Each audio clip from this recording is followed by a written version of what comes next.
자, 김명수 추가 거짓말 녹취록이 검찰에 의해서 확보되었다는 보도가 나왔습니다. 거기에다가 오른팔이라 할 수 있는 김인겸이까지 지금 배신을 했다라는 말이 나오고 있는데요. 결국 이거 지금 뭐 빼도 박도 못하는 상황이고 김명수부터 깜빵 간다. 어제 보도 드리기를 김명수에 대한 훈장이 보류됐다. 수여가 보류됐다라고 했는데 이제 김명수는 깜빵 가는 길 고속도로 뚫렸다. 말씀을 드릴 수가 있을 것 같습니다. 관련된 소식 전해드리도록 하고요. 남욱이가 김만배의 위협에 대장동에 그분을 바꿨다라고 얘기했다고 합니다. 그리고 검찰이 대장동 업자의 진술을 확보했는데 중수부가 은폐했다라는 것은 허위 인터뷰 보도다라는 지금 얘기도 나오고 있습니다. 이재명이 윤석열 대통령에게 훈수라고 두면서 황당한 얘기를 꺼냈는데요. 어떻게 된 일인지 알아보고요. 이재명이가 훈수를 두든 말든 정신 나간 소리를 하든 말든 윤석열 대통령은 카타르 또 가서 사우디 떠나서 카타르 가서 또 엄청난 성과 5조짜리 LNG선 계약을 성사시켰습니다. 이렇게 한 푼이라도 투자받고 또 한 푼이라도 수출하고 한 푼이라도 수주받으려고 노력하는 윤석열 대통령 우리가 지켜야 됩니다. 자, 관련된 소식 여러분들께 쭉 소개해드리도록 하겠습니다. 자, 검찰이 김명수의 거짓말 추가 녹취를 확보했다고 합니다. 김명수가 퇴임한 지 한 달 정도 됐죠. 퇴임 후에는 거짓말에 대한 법적 책임을 묻는 절차가 궤도에 오를 것이라는 전망이 있었는데 검찰이 김명수의 거짓말을 뒷받침할 수 있는 추가 녹취를 확보한 것으로 확인됐다는 겁니다. 2020년 김명수는 민주당의 탄핵 추진을 이유로 후배인 임성근 부장판사의 사표 수리를 거부해놓고 그런 적이 없다고 국회에서 얘기했다가 그 다음날 녹취가 공개되면서 꼬리를 내린 바 있습니다. 그런데 남아있는 녹취록은 이뿐만이 아니었다는 거죠. 당시 임성근 부장판사가 김명수와의 면담을 끝내고 김인겸 법원행정처 차장을 찾아서 김명수와의 대화 내용을 설명했는데 그 내용 역시 녹취 증거로 남아 있었다는 겁니다. 검찰은 해당 녹취를 확보하고 김인겸을 불러 직접 추궁했는데요. 처음에는 김인겸이 검찰 소환 거부할 것처럼 하다가 결국 한 이유 김인겸이 배신했기 때문이라는 겁니다. 자, 임성근 부장판사가 김인겸이에게 김명수가 탄핵을 이유로 사표 수리를 안 해준다라고 얘기하자 김인겸 차장은 대법원장이 그런 입장이면 어쩔 수 없지 않느냐라고 답변을 한 게 녹취록에 들어있었다는 겁니다. 그동안 김인겸은 당시 임성근 부장판사와의 면담 내용이 기억이 안 난다라고 그동안 주장해 왔었는데요. 자, 작년 10월 국감장에서 김인겸은 저는 그런 취지의 발언을 그리고 말을 들은 적이 없습니다. 그런 말을 했는데 기억 못할 수도 있는 것이지 그런 말을 한 적이 없다라고 말씀드린 건 아닙니다라고 해서 무슨 얘기인지 모르게끔 얘기를 한 바가 있습니다. 하지만 새로운 녹취가 확보되면서 김인겸이도 김명수가 정치적 이유로 사표를 수리하지 않았던 사실을 알고 있었던 빼박 증거가 드러났는데요. 원래 김인겸은 참고인 신부인이었는데 녹취가 나오면서 결국 피의자가 돼버렸다는 겁니다. 검찰은 김인겸에 대해서 서면조사, 방문조사, 소환조사까지 모두 마친 상태고 그리고 지난 7월 마지막 조사 때 김인겸에게 새로운 녹취를 제시했다는 겁니다. 무엇보다 김인겸은 법원행정처 차장으로서 김명수의 허위 답변서를 작성한 최종 결재권자이기도 하다는 겁니다. 그래서 사표를 수리하지 않는 직권남용 혐의에 더해서 허위 공문서 작성 혐의까지 받는 피의자 신분이 돼버렸습니다. 그런데 여기서 재밌는 일이 벌어졌죠. 김인겸이 김명수를 배신한 겁니다. 검찰은 임성근 부장판사가 김인겸이에게 사표를 제출했기 때문에 수리하지 않은 법적 책임이 직접적으로 김인겸에게 있다라고 일단 얘기를 꺼낸 거죠. 그러자 김인겸은 제가 수리하지 않은 게 아니라 사표를 수리하지 않은 건 김명수 대법원장님 아닙니까? 제가 아닙니다. 라는 입장입니다. 그래서 그 허위 공문서 작성 의혹에 대해서도 나는 그냥 김명수가 말해준 대로 답변하면서 혐의를 부인하고 있습니다. 결국 본인은 김명수의 지시를 받은 실무자일 뿐이라는 주장인데요. 이것도 사실 황당한 얘기죠. 법원 행정처 차장이 어떻게 실무자급입니까? 이게 법적으로 문제가 될 거라는 걸 뻔히 안다면, 이거 뭐 일반 공무원들도 아니잖아요. 규정과 방침 따지는 공무원도 아니고 판사들 아닙니까? 대한민국에서 법을 제일 잘하는 사람들끼리 모여서 불법을 저질렀다는 거, 이거 말도 안 되는 일이죠. 자, 어쨌든 김인겸이는 에라 모르겠다, 이 모든 잘못은 김명수 탓입니다 라고 배신을 하고 나섰는데요. 김명수에 대한 소환 조사가 임박했다는 얘기가 나오고 있습니다.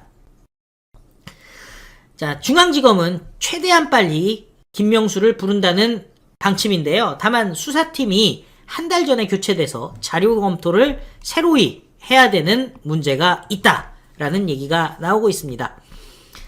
자, 참 황당하기 짝이 없는 상황이 벌어지고 있는 겁니다.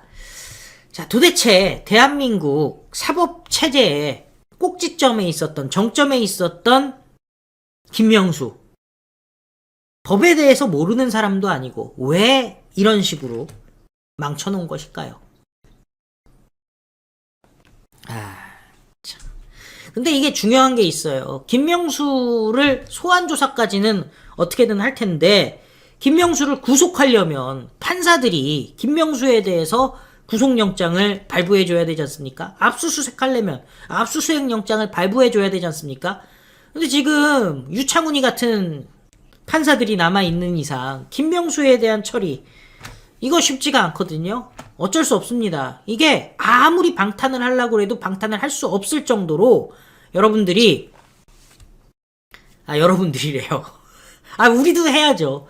검찰도 잘해야 되고 대한민국 국민들도 법원 압박을 빡빡 해야 됩니다. 지금도 김상진 대표가 법원 앞에다가 근조화환을 쫙 깔아가지고 유창훈 근조화환 깔았습니다만은, 이제 그 정도가 아니라 사법부가 진짜 끝장나느냐, 국민저항권에 의해서 사법 권력이 끝장나느냐, 아니면은 그나마 뭐 몇 명이라도 살려서 시스템을 이어갈 것이냐 결단을 내려야 될 때가 된 겁니다.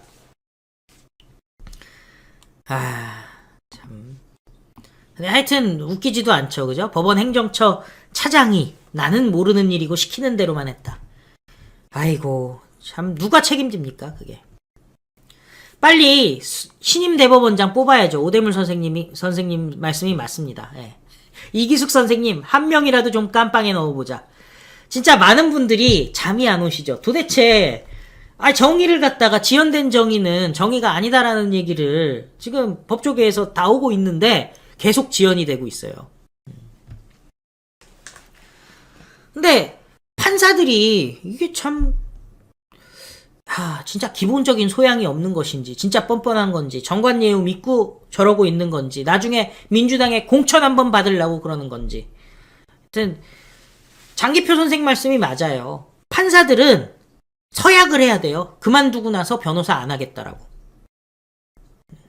그건 뭐 검찰도 마찬가지고, 그죠? 자, 나무기가 풀었습니다. 김만배 위협에 대장동 그분을 바꿨다. 김만배 신앙림 허위 인터뷰 의혹이 다시 대장동에 그분을 소환했습니다. 당시 나무기 이재명이가 대장동에 그분이라는 취지의 인터뷰를 했다가 엿새 만에 번복한 바가 있는데요. 김만배가 이재명이가 대통령이 되면 너 나무기를 가만히 놔두겠냐 라며 위협한 정황이 나와서 검찰이 그 경위를 수사 중이라는 겁니다.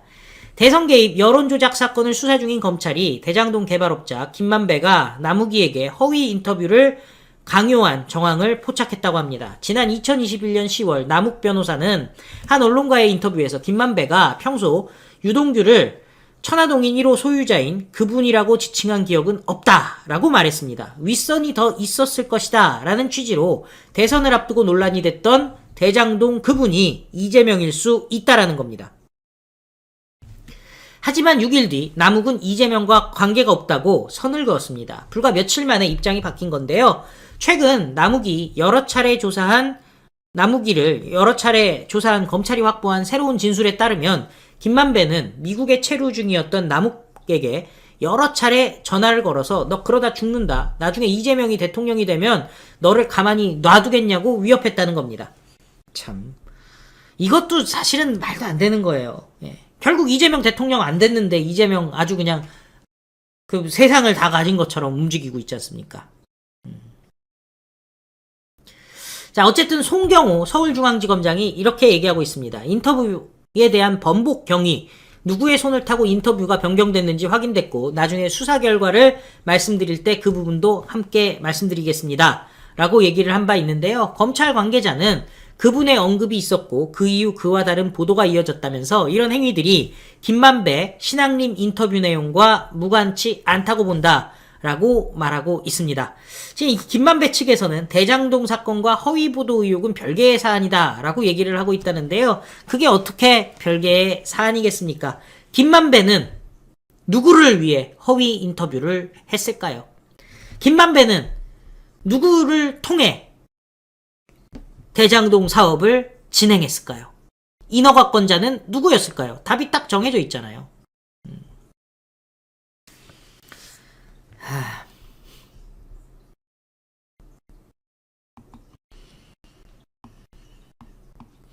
답이 다 정해져 있어요. 누구를 위하고 누가 이득을 받는지를 보면 그분이 누군지가 답이 나오죠.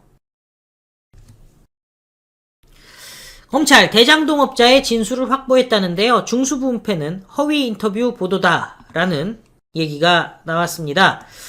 자, 지난 대선을 앞두고 대검 중수부가 부산저축은행 수사 때 대장동 자금 관련 의혹을 알고도 덮었다는 취지의 인터뷰를 한 대장동 초기 사업자로부터 허위 인터뷰가 보도됐다는 진술을 검찰이 확보했습니다. 해당 인터뷰는 검찰이 압수수색한 그 신앙림 김만배 허위 인터뷰의 뉴스타파 최재경 허위 녹취록의 인터넷 매체 리포액트가 아닌 제3의 매체에서 보도를 했다는데요. 서울중앙지검 대선 개입 여론조작 사건 특별수사팀은 이강길 전 C7 대표를 소환 조사했다고 합니다. 이 이강길이라는 사람은 2008년부터 대장동 민간 개발을 추진하다가 2011년에 남욱과 정영학 등 다른 민간업자들에게 회사의 지분과 경영권을 넘긴 인물이라고 하는데요. 검찰은 이강길이 2021년 10월 뉴스버스에 2011년 당시 대검 중수부가 조우영과 대장동 관련 돈거래를 알고 있었다고 인터뷰한 경위에 대해 캐물었다고 합니다. 이강길은 이에 대해 인터뷰 내용이 허위로 보도가 됐다는 취지로 진술했습니다. 인터뷰가 보도된 2021년 10월은 대통령 선거를 5개월 앞둔 시점이었는데요. 이때부터 일부 언론은 대검 중수부 이과장이었던 윤석열 대통령이 부산저축은행 정관계 로비를 수사하면서 조우영을 봐주기 했다는 의혹을 제기했었습니다. 이강길이는 대검 중수부가 조우영의 돈거래를 알았다고 말한 적이 없다면서 과거 조우영으로부터 들은 얘기를 전했을 뿐이다 라고 말했습니다. 뉴스버스는 이강길의 거짓 인터뷰를 근거로 대검 중수부가 2011년 수사에서 대장동 대출 비리를 은폐했고 주인검사는 윤석열 후보다 라고 보도를 한 바 있습니다. 뉴스버스는 조우영이 대검 중수부에서 부산저축은행에 대장동 사업 대출건을 조사받고도 거짓말을 한 것으로 볼 수 있다 라면서 대출 알선 등의 혐의로 피의자 조사를 받고 사법 처리됐어야 할 조우영이 왜 참고인 조사만 받게 됐는지 풀려야 할 의문이다 라고 주장을 했었는데요. 검찰은 해당 보도 내용과 그리고 이강길의 실제 인터뷰 발언의 진위 여부에 대해 파악 중입니다. 정작 조우영은 2021년 11월 검찰 조사에서 대검 중수부 수사는 대장동과는 무관하다고 진술한 바가 있고요. 검찰도 계좌 추적한 바가 없다라고 밝힌 바가 있습니다. 검찰 관계자는 기존에 알려진 보도 외에도 대선 기간에 보도된 허위 의혹에 대해 전반적으로 살펴보고 있다면서 2021년 10월을 기점으로 허위 인터뷰와 이를 다룬 보도가 집중된 경위를 파악 중이라는데요. 가짜뉴스란 얘기죠. 윤석열 대통령 관련해가지고 좌파 애들이, 개딸 애들이 믿고 있는 모든 내용들이 다 허위라는 겁니다. 그죠?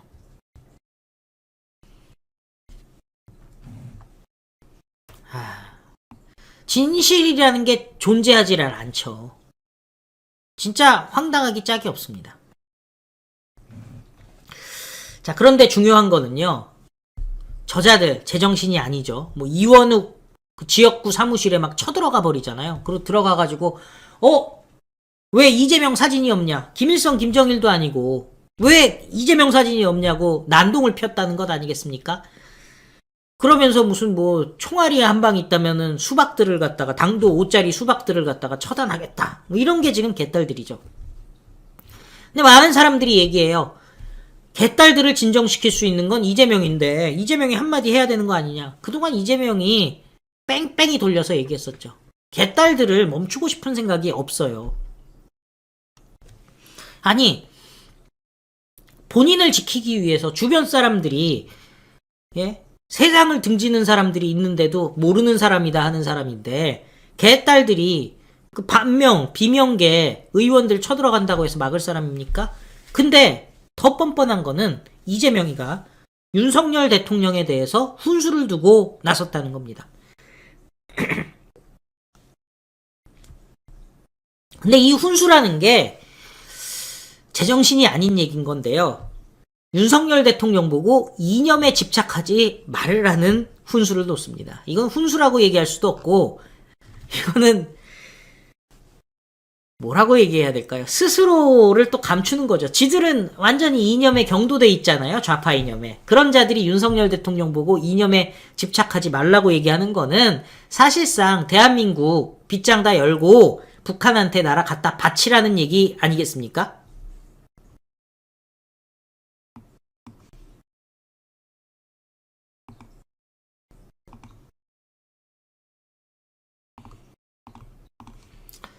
자, 이재명이 이렇게 얘기했어요. 더 이상 과거로 회귀해서는 안 된다. 역사 왜곡과 퇴행 정치를 단호히 거부한다면서 윤석열 대통령에게 이념에 집착하지 말아라 라고 얘기했습니다. 그러면서 홍범도 흉상 이전 관련 얘기를 했는데요. 선열들을 뵐 면목이 없다. 근데 저는 오늘 정부 입장이 조금 바뀐 거 아니냐 여러 가지 얘기가 나오는데 윤석열 대통령이 그동안에 과학을 강조했지 않습니까? 그게 뭐냐면은 진리는 다수결로 결정할 수가 없다라는 거예요. 대한민국은 자유민주주의 국가고 자유시장 경제로 그 핏줄이 돌아가고 있는, 혈액이 돌아가고 있는 상황이고, 그리고 대한민국의 대외 정책은 한미동맹을 중심으로 해야 된다. 이거는 대한민국 사람들이 받아들여야 되는 거예요. 이거는 다수결의 문제가 아니라는 겁니다. 근데 이재명이나 이런 자들은 진리 내지는 원칙을 다수결, 인민재판, 포퓰리즘 아니면은 홍위병 등에 의해서 바꾸려고 하는 거 아니겠습니까?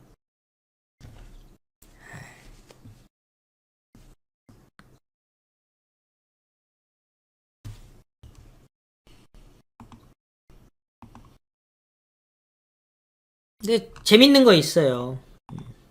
그래서 부정선거 관련해서는 오늘도 제가 보도한 게 있으니까요. 오후 방송 좀 봐주시기 바랍니다. 아침, 점심, 저녁 한 가지 주제만 갖고 할 수가 없잖아요. 그러니까 조금 이해 바랍니다.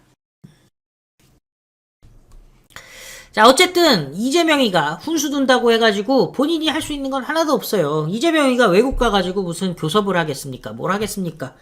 이재명이 중간에 미국 가가지고 미국 사람들 만나고 오겠다고 했다가 못 나가는 이유, 나갔다가 구속될까봐 걱정돼서 그러는 거죠. 자, 윤석열 대통령 또 엄청난 성과를 거뒀습니다. 카타르 가서 역대 최대 5조의 LNG선을 계약을 했다고 합니다. 카타르 국빈 방문 중인 윤석열 대통령이 타민 빈 하마드 알사니 카타르 국왕과 정상회담을 했습니다. 양 정상은 아마리 디왕궁에서 열린 정상회담에서 한국과 카타르의 관계를 포괄적 동반자 관계에서 포괄적 전략 동반자 관계로 격상키로 했습니다. 그간 에너지와 건설 위주로 전개된 양국 간의 협력이 안보 분야까지 아우르는 새로운 단계로 접어들었다는 게 대통령실의 설명입니다. 그리고 방산, 군수협력, 양해각서를 토대로 해당 분야 협력도 확대키로 했는데요. 주요 방산 수입국 중 하나로 부상한 카타르와 방산정보 교환 및 공동위원회 설립에 합의했고 향후 구체적 성과를 실현하는 토대가 마련됐다고 대통령실은 밝혔습니다. 그리고 무엇보다 박수 쳐야 될 일인데요. 현대중공업과 국영기업인 카타르 에너지 간에 LNG 운반선 한 척도 아니고 2척도 아니고 3척도 아니고 17척에 대한 건조 계약을 체결했습니다. 이러면 이제 박수가 막 나와야죠. 17척 LNG선 대단하죠? 한화 5조 2천억 규모로 단일 계약으로는 국내 조선업계 역대 최대 규모입니다. 뭐 먹거리를 갖다가 그냥 쟁여둔 게 된 것 아니겠습니까? 그죠? 현대중공업 차원에서는 지금 엄청난 일감을 확보했다는 게 대통령실의 설명입니다. 이 계약 체결로 세계 LNG 운반선 수주에서 우리나라 기업의 점유율이 81%로 증가하게 됐다는 겁니다. 81%. 양정상은 LNG 분야 협력을 LNG 운반선의 건조, 운영, 유지, 보수를 포함한 전후방 산업 전체로 확대하기로 했다는데요. 카타르는 LNG 2위, 우리나라 입장에서 2위 수입국이라고 하고요. 전체 수입의 21%를 수입해서 난방, 발전에 사용하고 있습니다. 윤석열 대통령은 영내 중재자 역할을 수행하고 있는 카타르가 지금 이스라엘과 하마스 사이를 중재하고 있는 게 카타르죠. 관련 당사자들과의 소통을 통해 영내 긴장 완화에 기여할 수 있길 기대해야 한다. 그뿐만이 아니라 사우디와 이란을 중재할 일이 있으면 또 카타르가 움직이죠. 그 과정에서 한국도 필요한 역할과 기여를 해나갈 것이다 라고 얘기를 했습니다. 자, 그리고 북한의 불법적 핵과 미사일 개발에 대해서 국제사회의 단호한 대응에 카타르가 협조해달라라고 요청을 했는데요. 이에 타민국왕은 우리 한반도 정책에 대해 지지를 표하기도 했습니다. 단순히 에너지, 수입, 수출 뭐 이런 국가가 아니라 전략적으로 관계를 맺는다는 건데요. 사실 사우디에서도 이례적인 예우를 받았었다라는 얘기가 나오고 있습니다. 이도훈 대통령실 대변인은 이렇게 얘기합니다. 카타르에 앞서 방문한 사우디에서 윤석열 대통령을 극진히 예우했지만 김건희 여사에게도 이례적으로 특별한 예우를 해줘서 순방 준비 관계자들이 많이 놀랐다라고 얘기를 했습니다. 자, 보라색 카펫을 따라 이동을 했는데요. 통상 양국 정상만 참석하는 자리에 상대국 정상의 배우자까지 동행할 수 있도록 한 거는 사우디 측의 특별한 배려 때문이기 때문이라면서 이례적인 평가라는 겁니다. 그러니까 민주당에서 김건희 여사가 사진의 중간에 나왔다. 그거 다 사우디